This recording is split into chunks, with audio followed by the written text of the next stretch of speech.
მას არ ვიცოდე რამდენია პროცენტი სანამ წილებს გევიღობდეთ თავარია კონტენტი და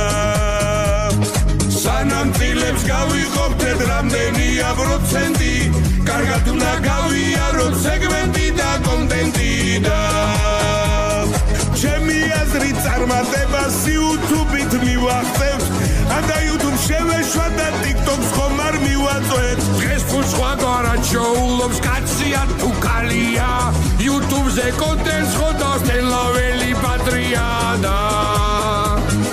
მართლა მორჩეთ უქმად ყოფნას მართლა მორჩეთ გაბუდვას დღეს შევქმნათ ეკაუნტი დღეს ვიწყებთ დაბუსტვას და პერსპექტივა ჩნდება სხვა ცხოვრება